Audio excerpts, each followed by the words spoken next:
ልክ ባህር ዳር የአማራ ክልል ዋና መቀመጫ እንደሆነችው ልክ መቀሌ የትግራይ ዋና መቀመጫ እንደሆነችው ሁላ ፍንፍኔ ወይም አዲስ አበባም የኦሮሚያ ፕሬዝዳንት ዋና መቀመጫና የኦሮሚያ ዋና መቀመጫ ነች። አለቅ። ባህር ዳር ቢሆን የራሳቸው ባህር ዳር ሲሆን የራሳቸው የአማራ ክልል ብቻ፣ መቀሌ ሲሆን የትግራይ የራሳቸው ለየብቻ፣ ሌሎች ከተሞችም የሌሎች ክልሎች ከተሞችም የራሳቸው ዋና ከተማ፣ ድሬዳዋና አዲስ አበባ ሲሆን ግን የጋራ።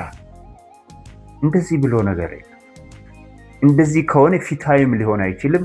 ለዘመናት የቆየ ጥያቄ ስለሆነ ዛሬ ላይ ሲመለስ የሚያደንቅ ጉዳይ አይደለም። በሰላም ተደምረን የመደመር እሳቤ የገባችሁ ሰዎች አንድ ላይ ተደምረን በሰላም መኖር እንችላለን የሚል አመለካከት ነው ያለኝ። አዲስ አበባን ወደ ኦሮሚያ ጠቅልለዋታል። አይኑ ያየ አዲስ አበባ ወደ ኦሮሚያ መጠቅለሏ ያስደነገጠው የአማራ ብልጽግና ከረፈደም ቢሆን ከእንቅልፉ ባኗል። ምን ያስደነግጣል? የአማራ ብልጽግናዎች ምንም የሚያስደነግጠው ነገር የለም። እንዳንተ አይነቱ ወራዳ አስተሳሰብ ያለው ሰው ካልሆኑ በስተቀር በፊታው የሚያስቡ በመደመር እሳቤ በብልጽግና አካሄድ የሚያምኑ ሰዎች ናቸው። ምንም የሚያኮርፋቸው ምንም የሚያስደነግጣቸው ነገር የለም።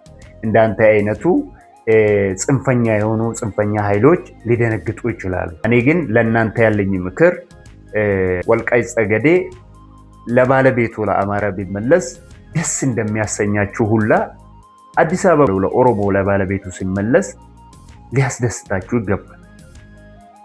የእናንተ ሲሆን ተደስታችሁ የኦሮሞ ሲሆን እንደዚህ የምትደነግጡት ነገር ብትለማመዱ የተሻለ ነው ብዬ አስባለሁ።